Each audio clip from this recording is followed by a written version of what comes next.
अरे सिस्टम में कूद जाना चाहिए।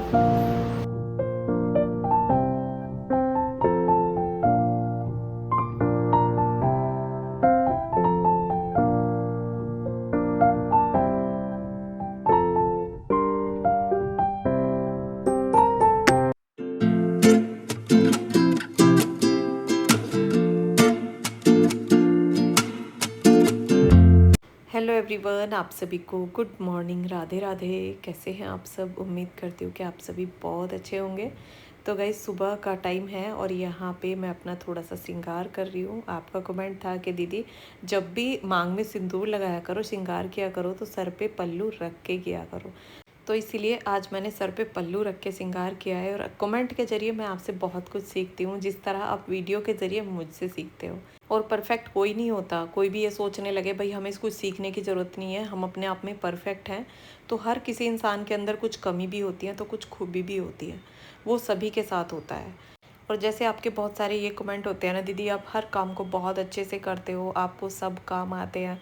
तो कभी भी मैं अपने अंदर ये नहीं समझती कि मुझे सब काम आते हैं। कहीं ना कुछ ऐसा भी होगा जो मुझे नहीं आता है। लेकिन एक चीज़ मेरे अंदर है कि मैं हर काम को सीखने की कोशिश ज़रूर करती हूँ। कुछ भी कहीं पे भी मैं नया देखती हूँ तो वो मैं सीख लेती हूँ। एकदम से मतलब मेरा माइंड उस काम पे ऐसे फोकस करता है कि वो काम मुझे आ ही जाता है।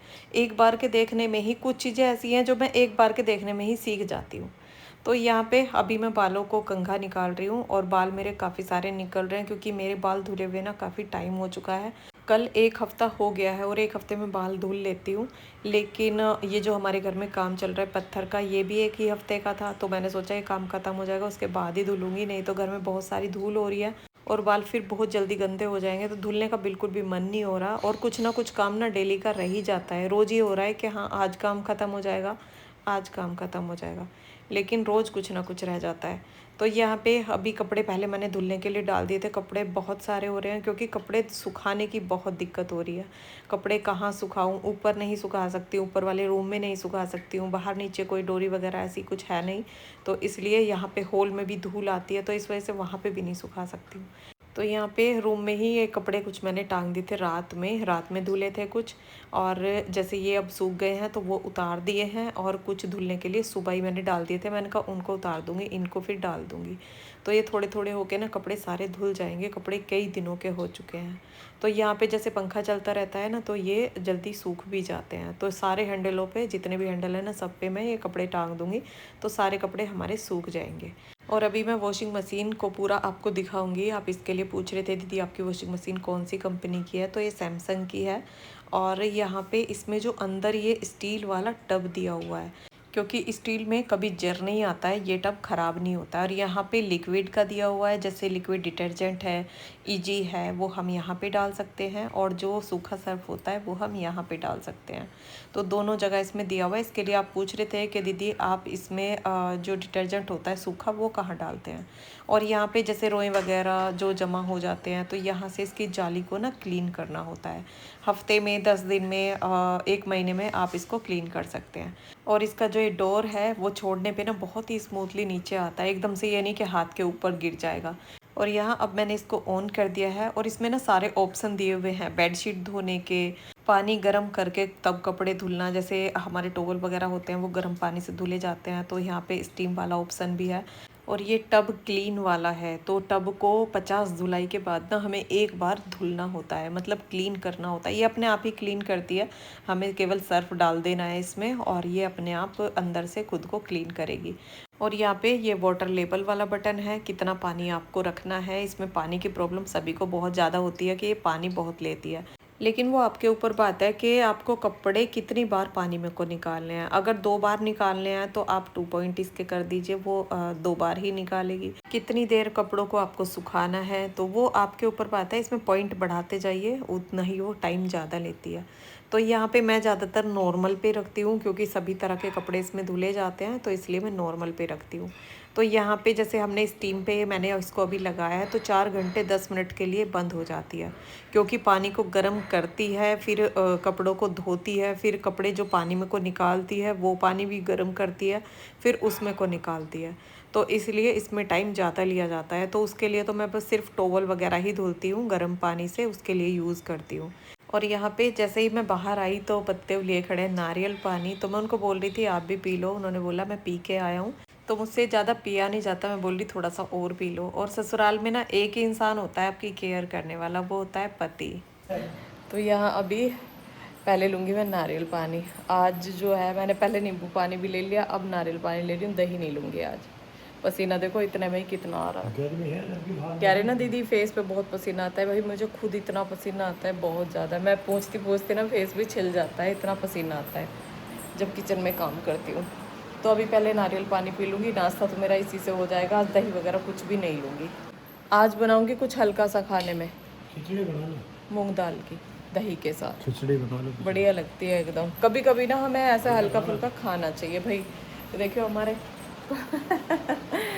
हमारी ये दुर्गति हो रही है, कपड़े जो है ना ऊपर नहीं सुखा सकती क्योंकि धूल होती है, और जीने में भी नहीं सुखा सकती। तो आज बनाऊंगी मूंग दाल की खिचड़ी दही के साथ। रोटी रोज़ रोज़ रोज़ रोज़ नहीं खानी चाहिए भाई, कभी कभी इस तरह से हल्का फुल्का खाना खाना चाहिए।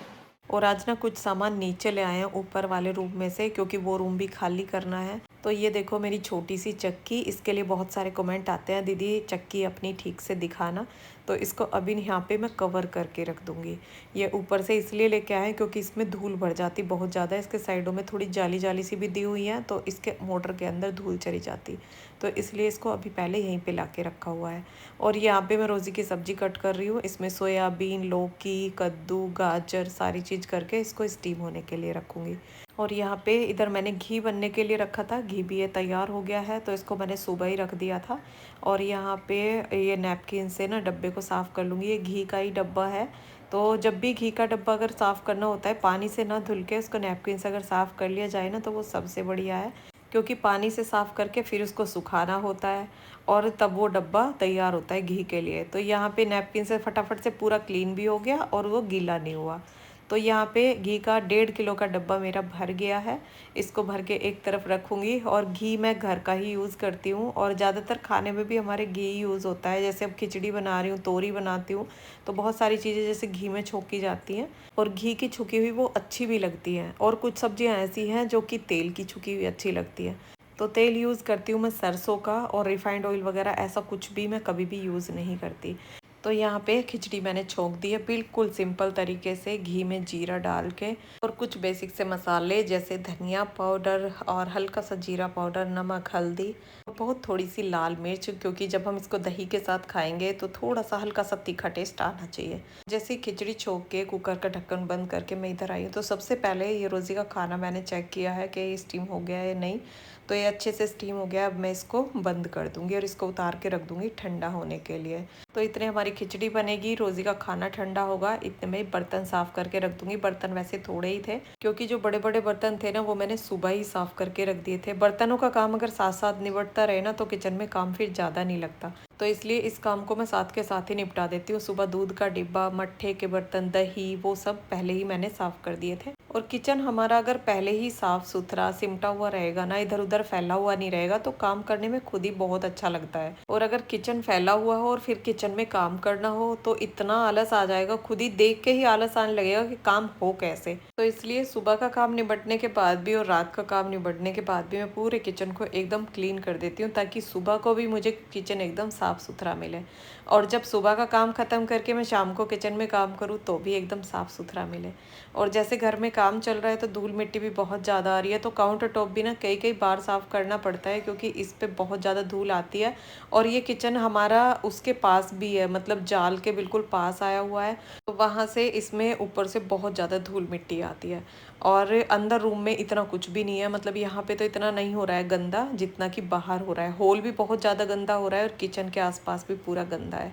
और यहाँ पे अभी मैं खिचड़ी लेके आई हूँ, और पतिदेव ना मानते नहीं है इसको खिलाए बिना, मतलब एक हाथ पे थोड़ा सा करके चाहे इसको टेस्ट कराना हो, लेकिन वो कराते ज़रूर है। और ये आदत मेरी भी है, मुझे भी ऐसा लगता है कि कुछ भी मैं खा रही हूँ ना तो इसे ज़रूर टेस्ट कराती हूँ। और यहाँ पे अभी मैं थोड़ा सा काम कर रही थी मोबाइल में, तो सोचा पहले इसको रोज़ी को खाना देती हूँ। रोज़ी आ, तेरा खाना दो, जल्दी आ। ये खाना खा ले। ये वाला खाना पसंद है, अगर इसमें मैं चावल वगैरह कुछ भी डाल दूँ ना कुछ नहीं खाने वाली है।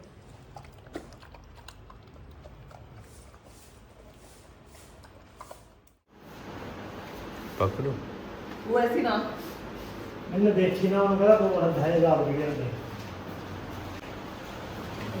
भाई सिस्टा भी टूट जाना चाहिए ठीक है ये जैसे लगाना है यू मेड और उसको वहाँ खाना है गाइस आज मेरी शादी का जो सोफ़ा है ना वो चला गया है फ्लैट पे।